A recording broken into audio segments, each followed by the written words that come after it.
They say mirrors only show what's in front of them. But at 3:17 a.m., Madison Cole realized something was watching her back. Not a ghost, not a shadow, herself. The reflection blinked late. It smiled when she didn't. And when Madison stepped away from the mirror, it stayed. 3 years later, doctors would call it trauma. Police would call it an accident. But the mirror remembers what really happened in Tacoma. Because one of them never survived that night. And she wants her life back. Madison Cole noticed the mirror blink before she did. It was subtle, almost nothing, just a fraction of a second too late.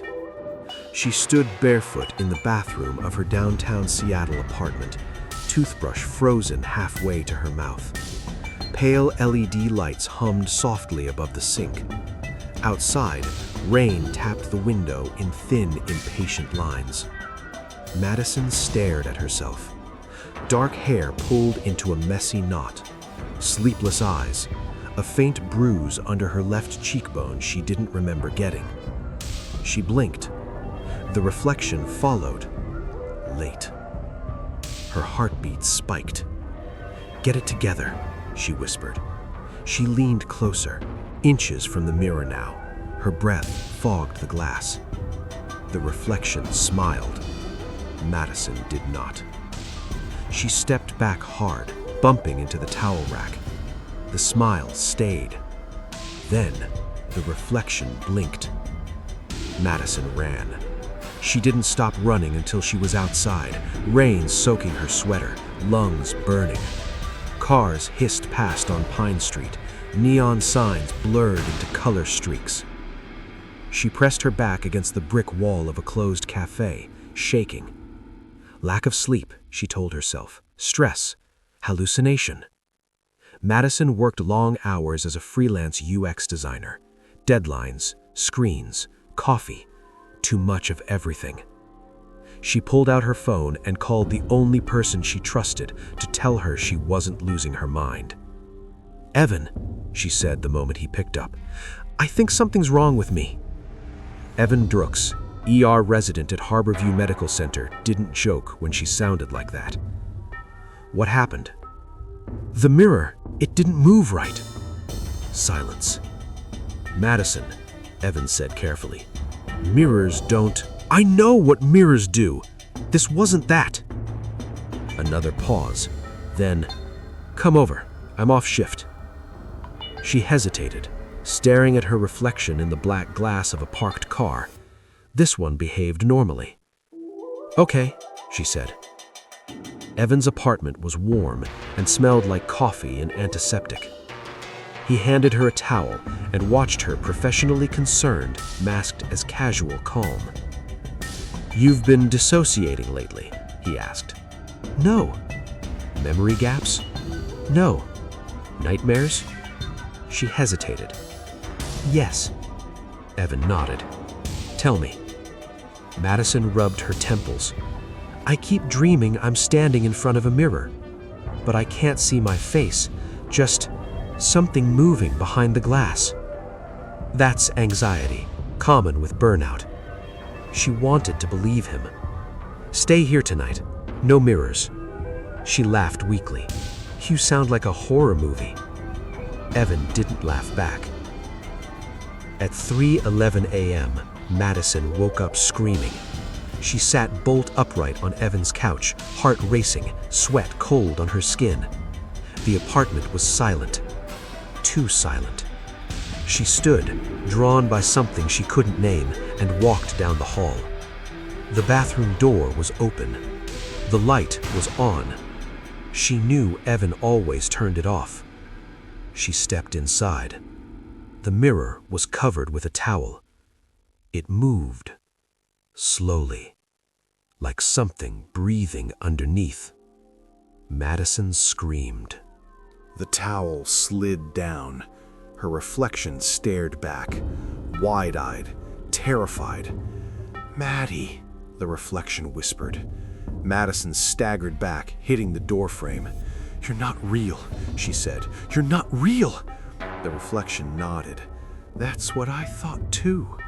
Then Evan's voice echoed from the bedroom. Madison? The mirror reflection's expression changed. Cold, sharp, calculating. Run, it mouthed. The bathroom light exploded. Madison woke up in a hospital bed.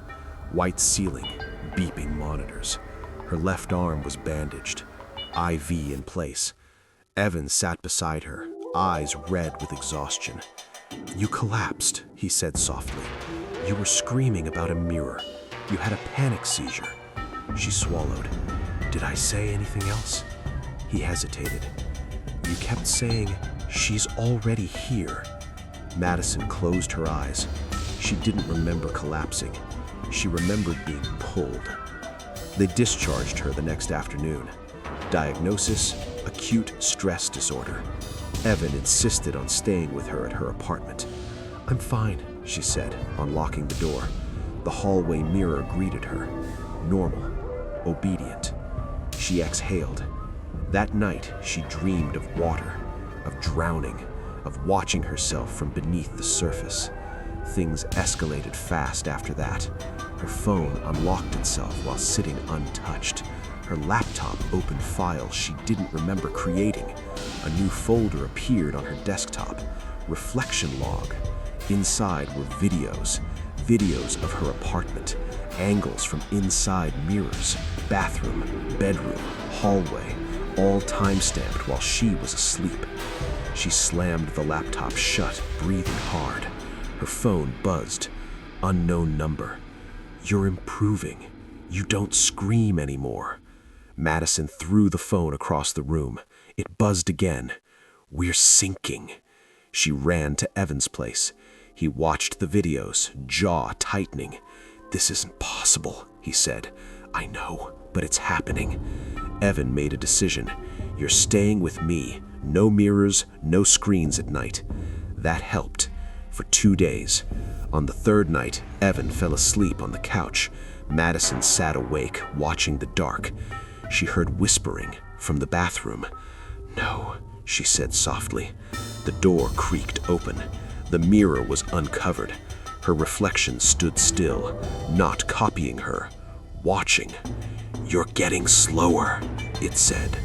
Madison shook her head. Why are you doing this? The reflection tilted its head. You asked for me. I didn't. You did, it said. 3 years ago, Tacoma, February. Her blood ran cold. Tacoma. The accident. The reflection smiled. You survived, it whispered. I didn't. The lights went out. Madison woke up alone. Evan was gone. No messages, no missed calls. His phone lay on the table, cracked. On the screen, written in condensation, one of us had to stay. Madison ran to the bathroom. The mirror was empty. No reflection at all. Only darkness behind the glass, and something moving closer. Madison didn't scream this time. She stood frozen in Evan's bathroom, staring at the mirror that showed nothing back. No reflection, no face, just a dark, depthless surface, like a window into a room that hadn't been built yet. Her heartbeat slowed. That terrified her more than panic ever had. The whisper came again, closer now. You're learning. Madison backed away slowly, grabbing Evan's jacket from the hook and bolting out of the apartment. She didn't stop driving until Seattle was far behind her. Tacoma signs blurred past the windshield as rain hammered down harder, angrier. Her hands shook on the steering wheel. February, 3 years ago. She had buried that night deep, locked it away, told herself survival meant forgetting. The mirror hadn't forgotten.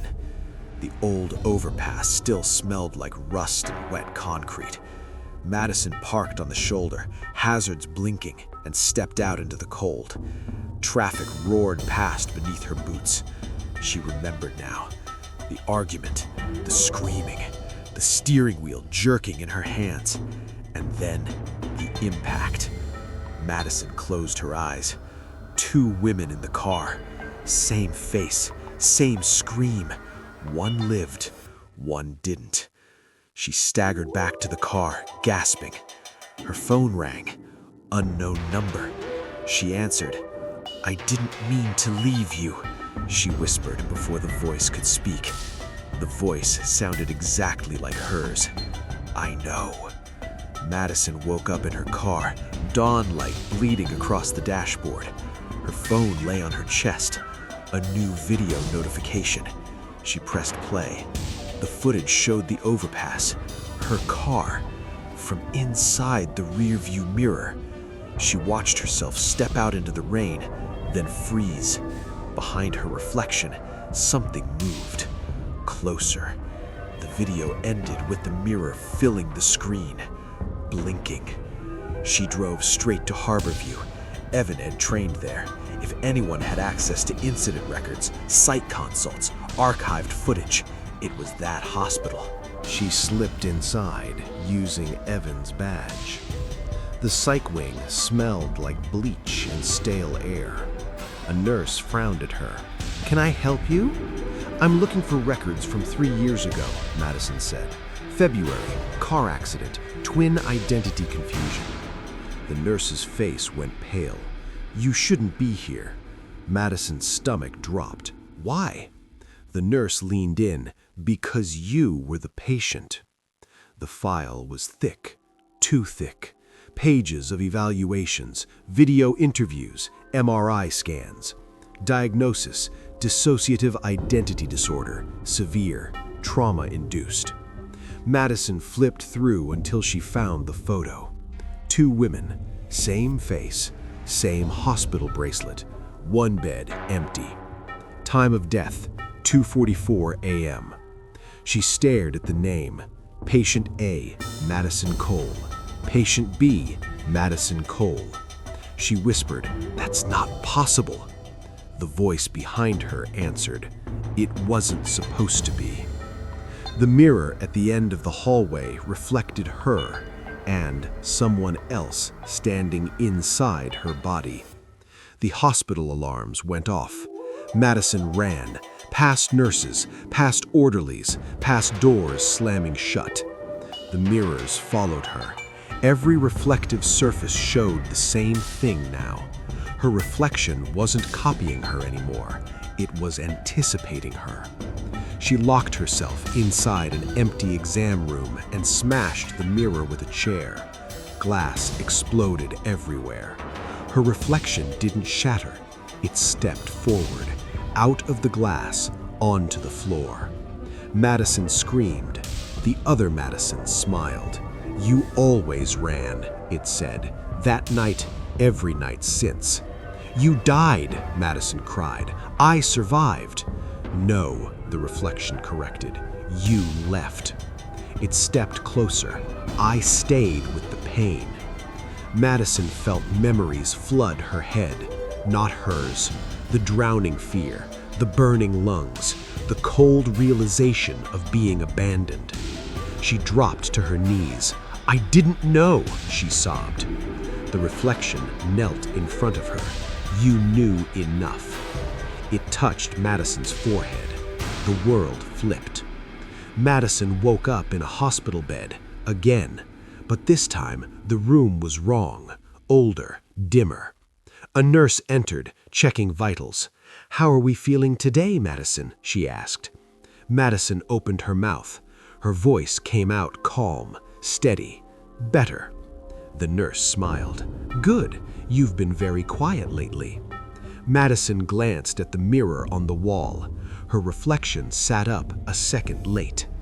Across the city, a woman who looked exactly like Madison Cole stood barefoot in an abandoned apartment.